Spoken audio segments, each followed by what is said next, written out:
Learn English through story. The Sculptor's Second Chance. In the serene town of Willowbrook, nestled beside a tranquil lake and surrounded by rolling hills, lived a sculptor named Elias. Elias was renowned for his masterful creations, which captured the essence of human emotion in stone and wood. His sculptures adorned the town square, the local church, and the homes of the wealthy. Yet, despite his fame and fortune, Elias was a man tormented by regret and bitterness. Years ago, Elias had a family-loving wife named Clara and a daughter, Lily, who was the light of his life. But his relentless pursuit of artistic perfection consumed him, leaving little time for his family. Clara, feeling neglected, eventually left, taking Lily with her. The void they left behind filled Elias with anger and sorrow, and he threw himself even deeper into his work, hoping to escape the pain. One autumn evening,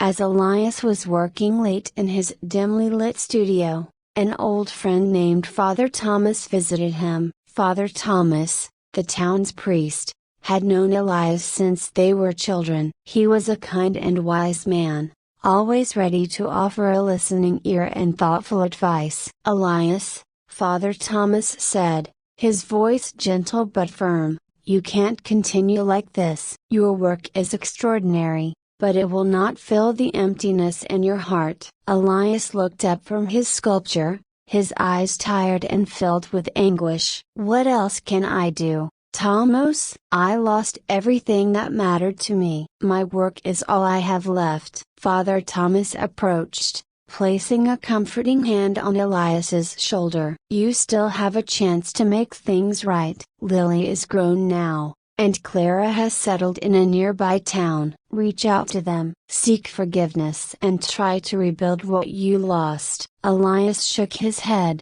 his voice tinged with despair. "It's been too long. They won't want to see me." "You won't know until you try," Father Thomas insisted. "Regret is a heavy burden, but it doesn't have to be permanent. Take the first step, Elias. Show them that you've changed." That night, Elias lay awake, contemplating Father Thomas's words. He knew the priest was right. The pain of his loss was unbearable, but the fear of rejection had kept him from seeking reconciliation. As dawn broke, Elias resolved to visit Clara and Lily. The next morning, he gathered his courage and set out for the neighboring town. When he arrived, he found Clara working in a small bookstore. She looked up, her eyes widening in surprise and then softening with a mixture of emotions. "Elias," she said quietly, "what brings you here?" "I've come to ask for your forgiveness,"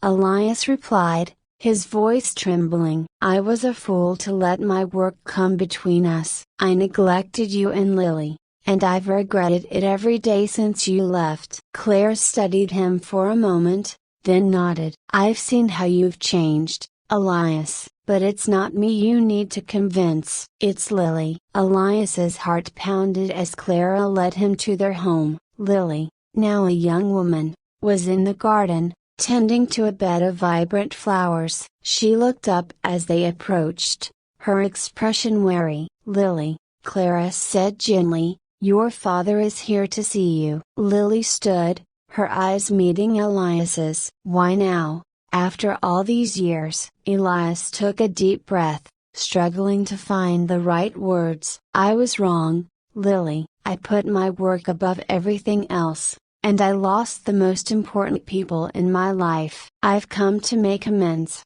if you'll let me." There was a long silence as Lily considered his words. Finally, she nodded. "It's not going to be easy, but I'm willing to try." Over the next few months, Elias worked tirelessly to rebuild his relationship with Clara and Lily. He spent time with Lily, learning about her interest and supporting her dreams. He rekindled the love and trust he had once shared with Clara. It was a slow and sometimes painful process, but with patience and sincerity, the bonds began to mend. One day, as Elias and Lily were walking by the lake, she asked, "Why did you decide to come back now, After all this time, Elias paused, looking out over the shimmering water, because I realized that no amount of success or recognition could replace the love of my family. I was afraid of facing my mistakes, but I couldn't live with the regret any longer. I wanted a second chance to be the father you deserve. Lily smiled,